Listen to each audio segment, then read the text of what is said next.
Alright guys, welcome back to VALORANT News. Big drama going down with the organizations going at each other last night over big roster changes happening behind the scenes, especially in the Americas over the last few days. G2, Cloud9, even 100T getting involved in the drama as of late. Many pro players not particularly happy with this reaction, especially from Jake himself, who seems to be on his way out of the Cloud9 outfit. Very much intrigued to your thoughts in the comments below. Hit the like button if you enjoy. Subscribe if you're new as always, I'd greatly appreciate it. Just to follow up really with what I said the other day, that Louds are just, from a social media perspective, the biggest organization in Valorant. This is one example here with the Loud Boys, of course, with Vinicius Jr. So I thought that was pretty wild, but maybe not a massive surprise. Of course, we've seen the big Messi relationship and the Aguero relationship with the Crew Esports side, and maybe shouldn't be a massive surprise to see Vinny getting involved with the Loud Boys as well. Gotta mention on Sentinels, man, their social media strategy is so good. It's actually absurd how they keep getting away with this. Like, everything that they have done over the last few months, Sentinels, has been pretty much perfect. We know that in 2021, they won a lot. 2022,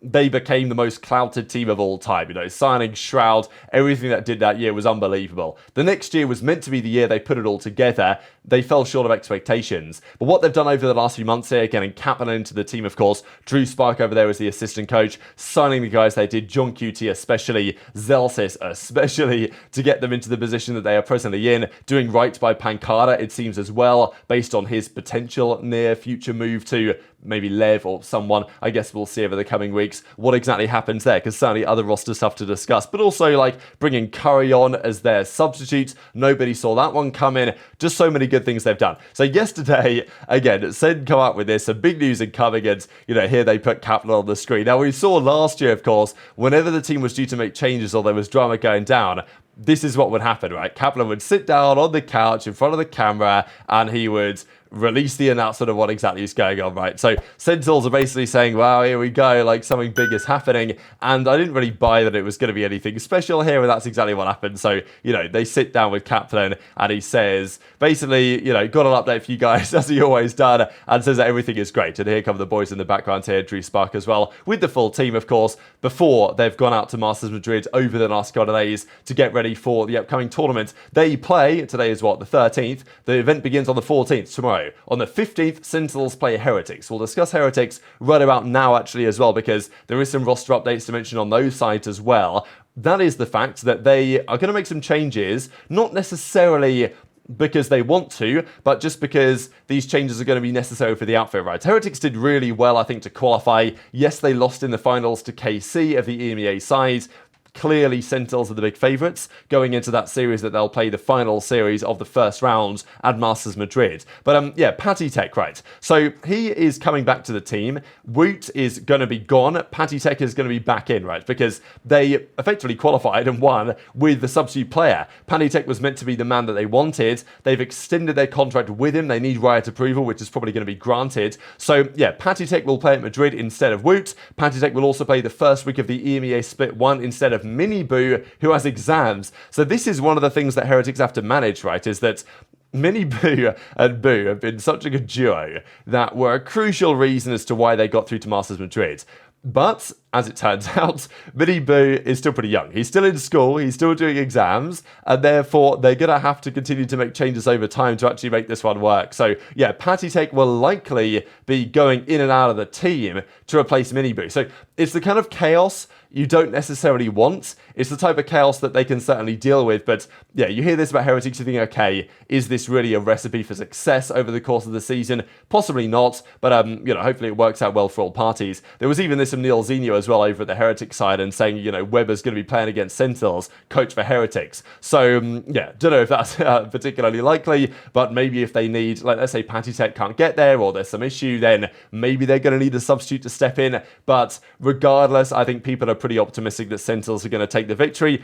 But of course, as we've seen before, Platchat have all predicted Sentinels, so the Platchat curse is probably not too far around the corner. We also have this, though, from the Chinese caster tier list. This is kind of like a, you know, China Chinese plat chat level thing, to be fair, and this is what they come up with. Interesting analysis, really, because, you know, they put a couple of teams in each tiers. They've got Loud still S tier, despite the fact that Sen beat them at the event and go in, I would say, as favourites alongside KC. They still have more faith that on an international level, Loud are going to be the team to beat. Sen are here with EDG, which is, you know, maybe justified. I don't know. What do you guys think? How good are EDG? Of course, the Chinese casters are probably going to have a bit of bias towards the teams in their region. They do have FPX here down in the C tier, to be fair. Gen.G, though, having won the Pacific side, to me, they've probably got to be here, given the relative competition in those regions, but probably not the worst tier list I've ever seen. Speaking of China, by the way, these are the groups going into their side. So as we discussed yesterday, maybe the groups don't massively matter, apart from the fact that Group A is better because you only have to outplace 2 teams rather than 3 teams to make it through, as in Group Omega. And whatever you think about how stacked the relative groups might be, over the course of the season, you play the other 10 teams anyway,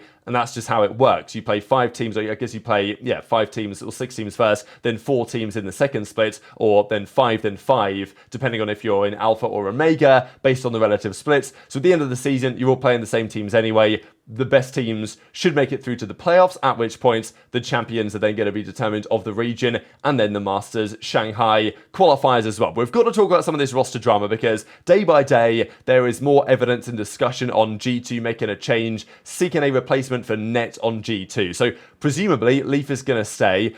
I do think it's interesting that G2 are going to be doing this, because a one-man change can make a big difference, but often if your team is a little bit, further away than they need to be, and it's not like G2 are terrible, they're okay, but to me they're always going to be kind of like a middle-of-the-pack level team, really. That is just where I expect Ascension teams to be. When you win Ascension, you come into the league, you're going to be top 5 maximum, really, I would say, and you can be worse than that as well. Probably they need changes if they really want to be starting to win events. Is a one-man move enough, especially for Net, who's one of the better players? That is a question mark. But I did see some discussion on some scrumbucks going around regarding Oxygen Esports, because Oxygen haven't really been spotted in many practices over the last few days, and they look like the best team in challenges. So if I'm G2 and I'm looking to make a change, I'm probably looking at Oxygen Esports. Let's be real here. I'm looking at Scuba, probably. I'm looking at Verno, And if Oxygen haven't been practicing over the last few days, there's a theory that those might be players on the agenda, shall we say, to go into G2 and replace him.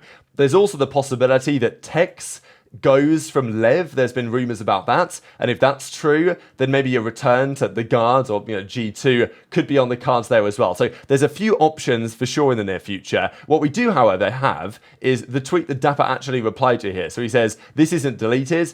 Jesus, what are you guys doing? This was the tweet in question, right? This didn't last for that. To be fair, it lasted actually quite a long time before they eventually deleted it. So XQC tweets out, "Net is cooked early afternoon EST tomorrow," right? So I imagine he's talking about his internet, whereas Cloud9 say G2 be like, Net is cooked, and getting rid of Net. So what do you guys think about this? Is it justifiable trash talk? I think for players to say this, no problem as far as I'm concerned. That's just par for the course. You guys know I've got no problem with trash talk between players and stuff like that. But, when the organization, the official account kind of weighed in, especially because this isn't even official yet, which raises other questions as well as to does this affect conversations, negotiations, when things have been leaked? Of course, I'm sure Nets kind of knows what's going on himself, but yeah, Cloud9 wading in. Now, to be fair, Cloud9 are getting some backlash for this because they kind of started it. So then we had another team, 100 Thieves, they decided to pop in as well, and they found this tweet that said, "Jake is cooked," and they said, "C9 be like," before this eventually got deleted as well. So yeah, very entertaining between these organizations. Is this disrespectful? Is this distasteful? I guess you can argue it either way. But yeah, Jake is also going to be gone. That seems to be pretty much a guarantee at this point from Cloud9. So I thought probably fair enough from 100 Thieves to clap back. But then they deleted it because they probably thought, well, this might be in a little bit of bad taste as well. So a bit confused really on the whole situation. This is though what Trick says. Maybe I'm turning into an odd geezer who doesn't get the jokes anymore, but damn, this seems distasteful to me coming from organizations. Now, there's obviously a debate on this because players and people like Trick and others, just everyone really in the online community, they like farming some impressions, and if there's impressions to be farmed, people tend to go for it. But I do feel like from the official account perspective, especially for something that isn't public as of yet, it might be, maybe it's not the best thing to do. I don't really have a massive problem with it just because it's something to talk about. It's pretty spicy, but maybe the organizational official account shouldn't be getting involved in this type of stuff. And actually, Jake himself does reply because, you know, he got a bit of a stray here, right? Cloud9 come out with this, and then because Cloud9 was starting it, 100T decided to put the hammer down, and Jake was getting cooked. So, yeah, Jake, we think, is out of the team. Jake is gone. It's Moose and Rooney that are coming in, of course. And Whippy, of course, has already gone from the team. That has been made official. So, interesting for me that Cloud9, they announced the Whippy thing. They haven't yet announced the Jake thing, and I'm guessing this is, you know, written in sarcasm, right? He's saying it's really cool that they would do this type of thing because we're pretty sure this is happening now. There's even been some further rumors over the last couple of days that, yeah, like Moose has been spotted playing with those guys. He was spotted initially, and apparently he was playing up against, you know, Toronto, Tokyo, right, which is Whippy, and was getting slammed by them. But obviously, they must have done well enough that they wanted to stick it out. Here's Ye, by the way. Unbox reuniting here with Boy, of course, so nice to see. And hopefully Ye can kind of, I don't know, get his mojo back or something to some extent, right? Because he obviously did not have the best performance at the kickoff in the Pacific side. Bleed are in a challenging group, but as I say, you know, it is a challenging group, but you prefer to be in Group A because you've only got to outplace 2 teams rather than in Group B, and they've got a chance to do it over the season. They just have to improve dramatically. They've made a couple of changes. We'll see if those go anywhere. This, though, by the way, discussing Oxygen and those other teams, as I say, if you are going to make a change right now, if you're G2, sure, you can look at a guy like Pancado or some of these other options that might be out there, but the most sensible choice is maybe the top guys from Challengers, and right now you're really looking at M80 or you're looking at Oxygen Esports. Also, it's tough for those teams, because let's say G2 are swooping in for an M80 player or for an Oxygen player or something like that, then those teams in question, those respective teams, no longer have the players they want, right? I mean, it's difficult for these teams because they don't want to sell really their star players to the Pro League because then they're losing their star players that are going to get them the victory